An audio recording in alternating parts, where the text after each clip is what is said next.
Three-time Academy Award winner Oliver Stone has directed some of Hollywood's biggest films. He took on the Vietnam War in Born on the 4th of July. I fought for my country. I am a Vietnam veteran. And Platoon. He explored the world of big finance in Wall Street. You slash and burn, you buy everything in sight up till 22.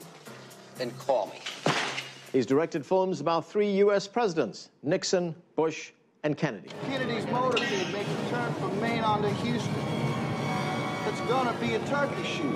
He's also directed, produced, and narrated a television documentary series called The Untold History of the United States, and he's co-authored a companion book of the same name with historian Peter Kuznick. I sat down with Oliver Stone and Peter Kuznick in Washington this week. Oliver Stone, Peter Kuznick, welcome to the show. Oliver, let me start with you and let's talk about this television series that you've produced, The Untold History of the United States. It's an acclaimed series, well received around the world, but why untold? Why does America need a television series called Untold History? These stories many of them were headlines at one point or another, but they've been thoroughly forgotten by most of the American public, and they've had no effect on our foreign policy or domestic policy. So they, in a sense, unlearned histories.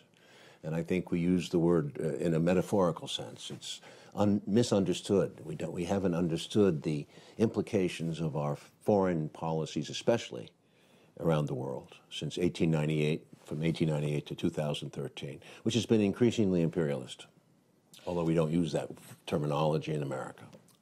Peter Kuznick, what is your sense of how young Americans see the history of America, especially from World War II? The first problem is that they don't see the history of America.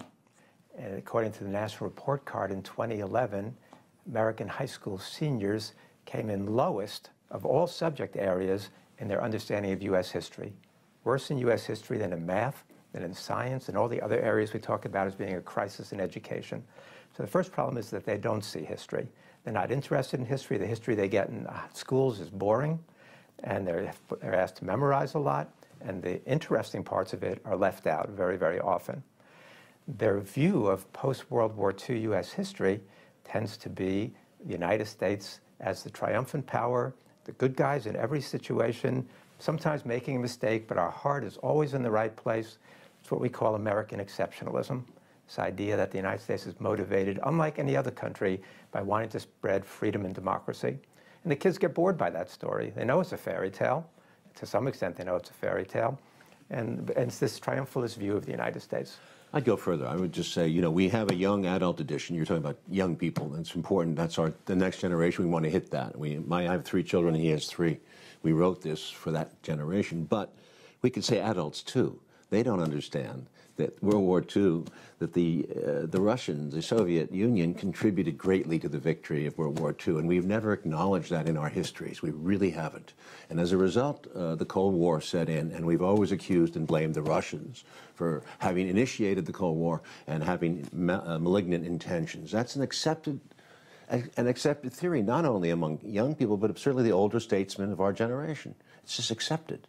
And we have gone and deconstructed all the events of 1945, 43, 44, very important, month by month, to try to understand how this Cold War started and how this binary attitude has controlled American thinking. And we find that it's not just communism. It's good versus evil guys. It's when the Soviet Empire disappeared, we found new enemies right away, whether it was Noriega in Panama or Hussein in Iraq, and now, once again, the recycling of the Russia as the evil force, as is China, by the way. So this is an ongoing problem for the United States. And we look at ourselves, we look in the mirror, and that's the hardest thing to do for American people. Look in the mirror and see yourself. Well, let's talk about one part of American history with which you were closely involved, the Vietnam War. You fought in the Vietnam War. You're a decorated veteran. You made movies about the Vietnam War, Platoon, the 4th of July. That war is now being commemorated, the 50th anniversary. The Pentagon's involved in that very closely. Right. They're rolling out all the publicity. And I want to read you something that was in the New York Times. It says, the Pentagon website largely describes a war of valor and honor that would be unrecognizable to many Americans who fought in and against it. It doesn't cover the protests. It doesn't cover the Senate hearings. It calls the My Lai massacre the My Lai incident. Is this the Pentagon airbrushing history? Yes, it is. And I've lived with this all my life, whether it's the Korean War and certainly in Vietnam, the movie Platoon, as you mentioned, Born on the 4th of July, Heaven and Earth, I did 3 movies, all looked at the underside of that war, at the shadows, at the victims of the war, whether they're a Vietnamese peasant or whether there was an American soldier who became a paraplegic, or in Platoon, whether it was a civil war between American troops with each other. We have never dealt with that war. We've never understood that war. We never apologized. When my movie Platoon came out, it was an underdog against the movie Rambo, the Chuck Norris movies, Missing in Action, about missing American soldiers in Vietnam, were far more popular and made much more money than Platoon ever made. We forget that. So Americans have a still very black-white, heroic, bad guy versus good guy attitude about Vietnam, as well as all the recent wars. But the other thing to point out about that is that, whereas for our generation, the Vietnam War is something that was considered to be, some people considered it a tragedy, some people a mistake, some people an aberration, but some of us considered it a series of war crimes, that it was just a nightmarish kind of war. The younger kids don't know that anymore. They don't learn about it. According to the latest Gallup poll, 51% of 18 to 29-year-olds in this country think the Vietnam War was not a mistake, think the Vietnam War should have been fought. 51%. Yeah, but what do they know? That's where the education They know very, very role little. comes in. And I asked them what they know, and I asked them how many Americans died in the war and how many Vietnamese. And they say about 50,000 Americans. Sometimes they're close to that, sometimes more. But they think that 100,000 Vietnamese died in the war. When Marvin McNamara came into my class, he says that he accepts that 3.8 million Vietnamese died in the war. But American kids don't know that. So maybe that's why they think of it as a good war, a necessary war. Well, Oliver, if you look at the way American history is taught in schools today, that Americans defeated the Nazis, that they defeated Japanese imperialism, that they defeated and the Italian atomic bombs ended fascism. World War II, which we take issue with, too. Right.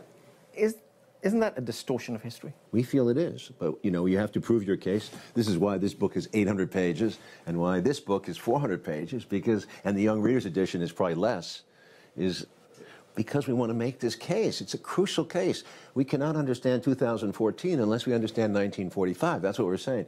America's profile, its way of doing business, changed radically after World War II. It really did. Prior to World War II, of course, we were still expansionary, but much less so. Well, let's talk about one of the things you mentioned, the atomic bombs that were dropped on Japan.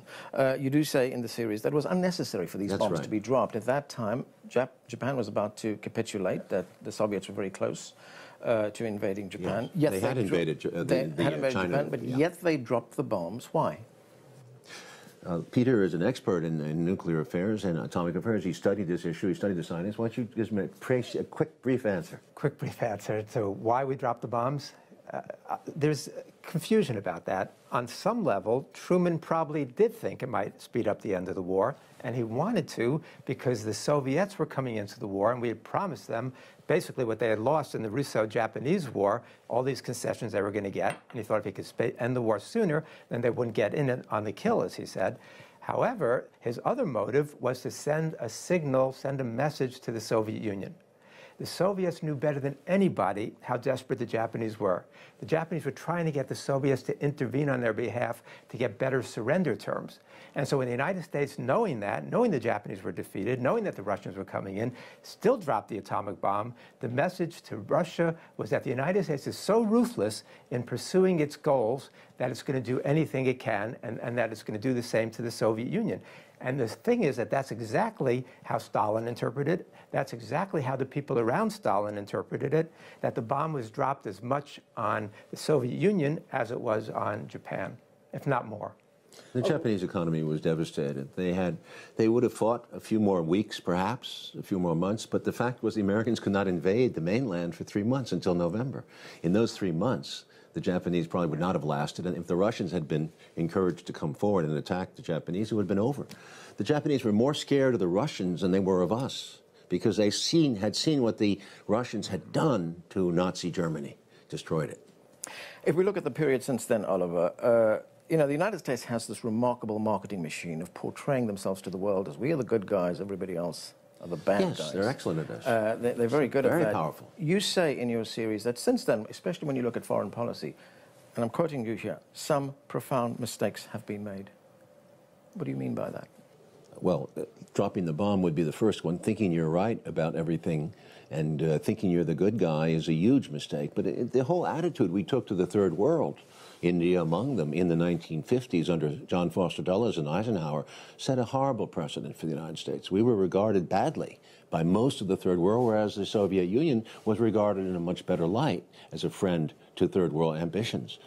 So the United States repeatedly in Vietnam, in third world, in its support of colonialism in Africa and in Asia and in the Middle East, has crossed many ethnic barriers and broken many people's hearts and killed many people. And we've done it benignly through proxies, whether it's the Shah of Iran or Saudi Arabia. We've always worked. We're very good behind the scenes. I think we're expert at public relations. We're expert at controlling regimes. We got rid of the Iranian regime when it became too independent. We got rid of the Indonesian regime when it became too independent. These are very rich, important countries. We have been manipulating behind the scenes with public relations, advertising firms, money, banks. And to some extent, Hollywood. And Hollywood, our whole culture, well, the Hollywood it's done more innocently, but it's done by people who just have no education, who are making movies because they believe that America is the best place in the world. That's kind of you grow up Walt Disney here, you know. Peter, if we look at, and you talked about how American kids are educated, there almost seems to be a pattern here where American kids are taught that the Soviet Union was the great threat, communism was the great threat. When you look back on it now, was that fear justified? No, it was not justified. You have to look at the history through Russian eyes to really understand it. And that begins with the Russian Revolution and the U.S. sending over 10,000 troops into Russia to support the white Russians against the Bolsheviks. That's as early as 1918 and 1919. The United States finally recognizes Russia in 1933 under Franklin Roosevelt.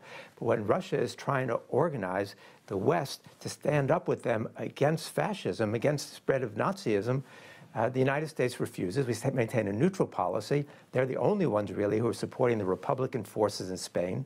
So there's a whole history with the end of the Cold War.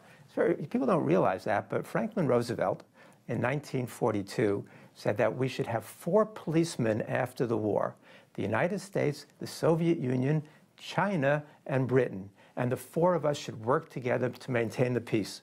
They try to have that vision developed in the United Nations.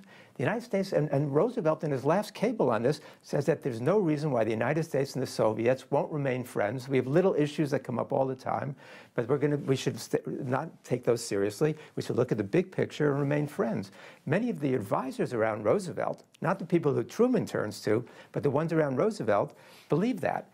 And the most prominent among them, of course, was the U.S. Vice President in 1940 to 1944, Henry Wallace.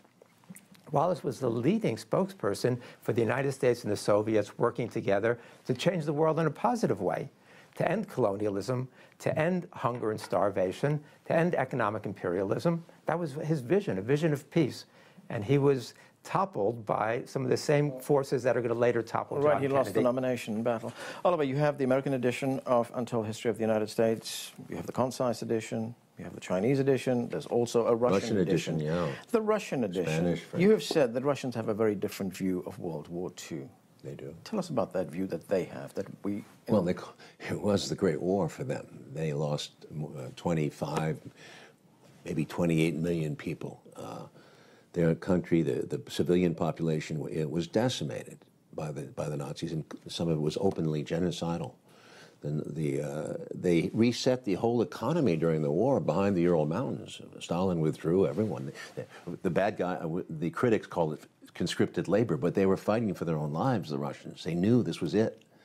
They knew they had no support in the West. It was one of the greatest examples in human history of a people with fighting back against an enormous war machine. There was nothing like the German war machine up until that time, except for the United States now with its nuclear arsenal. There's nothing like the Germans. The greatest army, I believe, the world has ever seen.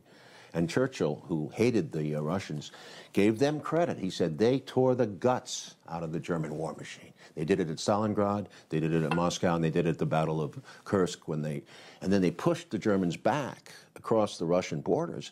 And they could have stopped there and said, we've had enough, and let the Allies and the British and fight the rest of the war. And what would have happened to world history? It's very interesting to think that America, which is so easily blames Russia, I think America would have lost 1 million more men fighting the Germans if the Russians hadn't kept pushing through Eastern Europe at great cost to themselves into Berlin, where they lost another 500,000 men taking Berlin.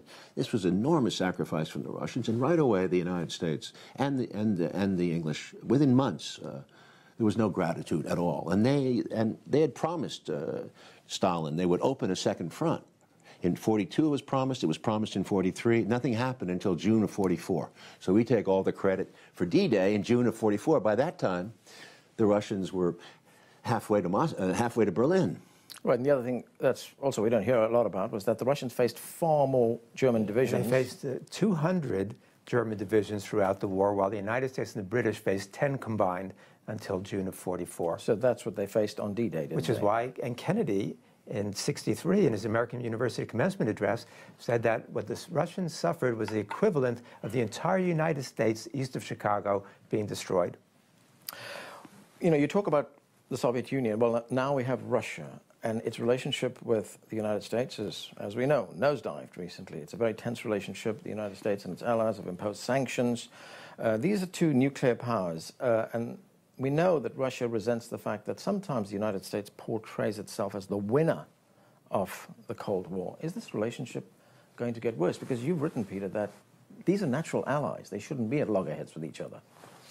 The situation hopefully will not get worse. There are wise forces on both sides right now who are trying to tamp it down a little because they know that these are two nuclear-armed nations, and that. But from the Russian standpoint, you've got to look back to the 1990s. You've got to look back to the Bush administration when Bush promised Gorbachev that if they let Germany unite, then NATO is not going to move one thumb's width to the east.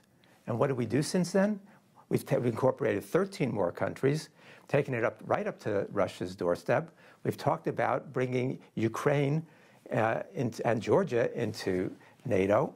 And so from the Russian standpoint, this is not only a betrayal of what we had promised them, but this is very, very dangerous. It threatened their security. The thing about Russian actions after World War II was they were obsessed with security. They'd been invaded twice through Eastern Europe, through Poland, by the Germans. They were afraid of a revitalized Germany invading them again. Now that's happening, effectively, economically. And they see their security is being threatened. Ukraine, to them, is a fundamental security issue. We are going to have to take a break right now. We're talking to Oliver Stone and Peter Kuznick about their television series and the book they've co-written, The Untold History of the United States. We're going to play you an excerpt from that television series right now. We'll be back with more. Stay with us. You're on The Heat.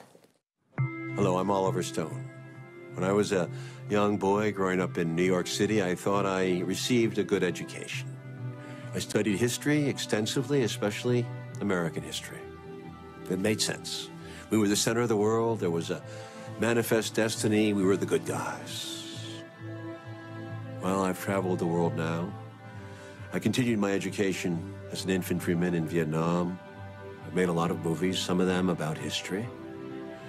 And I've learned a lot more than I once knew. And when I heard from my children what they were learning at school, I was perturbed to hear that they were not really getting a more honest view of the world than I did.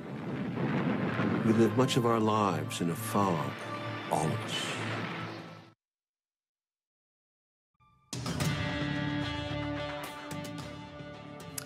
Welcome back. We're talking to Oliver Stone and Peter Kuznick, the co-authors of the book, The Untold History of the United States, and of the acclaimed television series of the same name.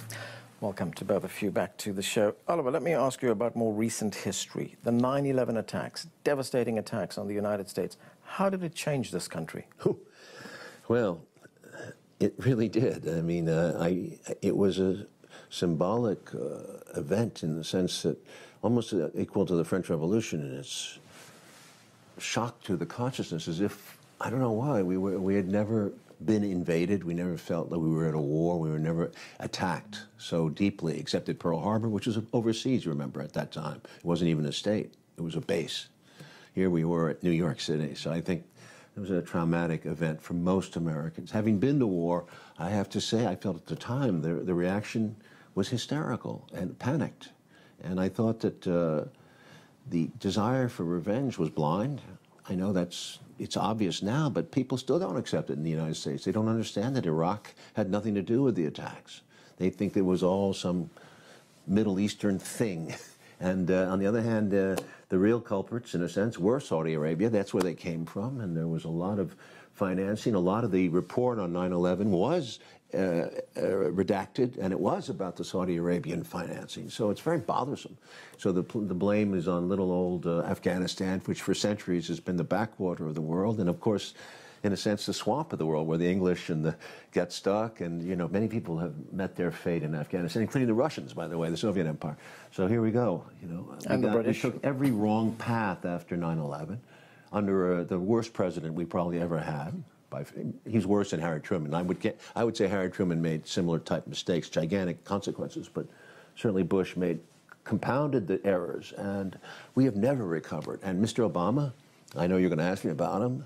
We had great hopes that 2008 was going to be a change, but he fell under the hypnotism of this mentality that you cannot give up electoral votes. You cannot lose an election by promising more security to the American people. You cannot lose. Okay, I want to come to President Obama in a moment, but Peter, let me get your take on that and how the country changed after 9/11. Because if we look at the country right now, it's become a surveillance state. Yeah, we became paranoid. Right. We were scared. We got so scared by that event that it changed our thinking.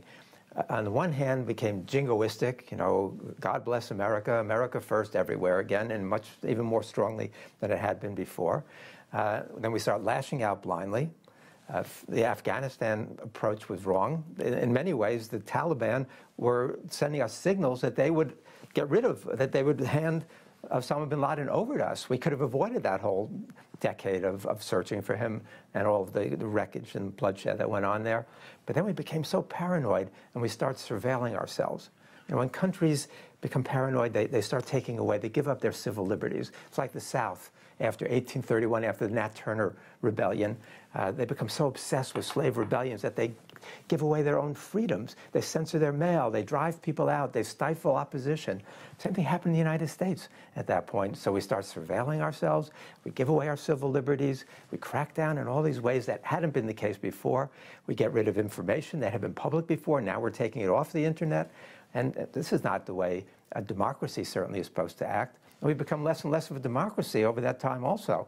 If you look at our elections since 2011, they've been more bought up by big money, smaller and smaller, narrower interests, trying to keep African Americans and others who might pose a threat off the ballot in many states.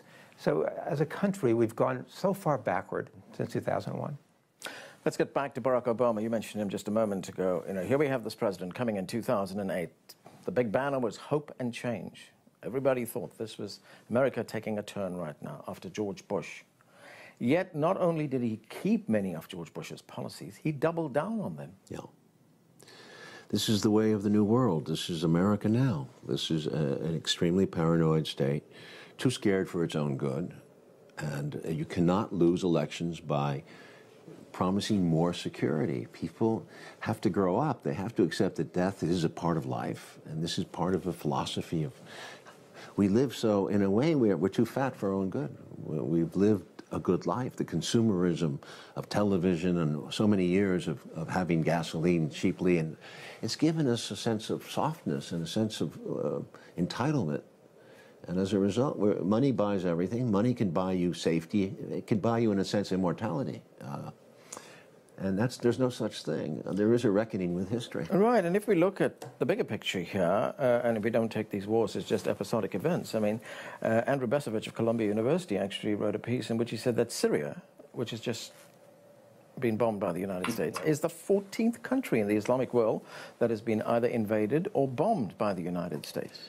Well, it's foreigners who often see this. Some Americans see it and they write about it, but we don't have the power. And the congressmen seem to be gridlocked. They seem to be enthralled to the electorate. The electorate seems to operate off the hysteria of the media. The media, of course, builds up every single terror event into something to get ratings points. So there's a strange cycle that goes, self-fulfilling cycle, where we end up hiking our security to new levels each time. The cost of this, of course, is amazing. We've had at least $50 billion in this new security homeland thing. The concept of homeland, the use of that word, the whole Orwellian use of language in America. It's no fun. And the surveillance state is deeply bothersome to everybody that should be thinking about this. But most people don't even think about it because they got their television, they got their games, they got their gladiator games and so forth. And people don't really reckon the bargain. It's going to come around one day. It's not going to go on like this. I mean, there will be some dues to pay. But even on that point, one other country goes around bombing 14 other countries. And the United States has bombed far more than 14 other countries since World War II. Those are just Islamic countries. Yeah, right. Only the United States behaves that way. Does China go around bombing other countries? How would we feel if China started to bomb Syria out of, or Russia started to bomb Syria? Nobody else does these things.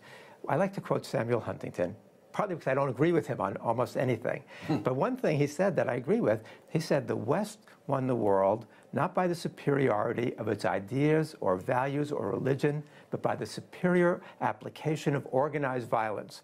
Westerners often forget that fact. Non-Westerners never do. So again, perception. That's why when we talk about leaders who we really respect, like Henry Wallace or Franklin Roosevelt or John Kennedy, they had the ability to see the way the world looked through the eyes of their enemies or opponents or antagonists. But you look at the American leaders since then. George Bush is the prime example, but other people are almost as guilty.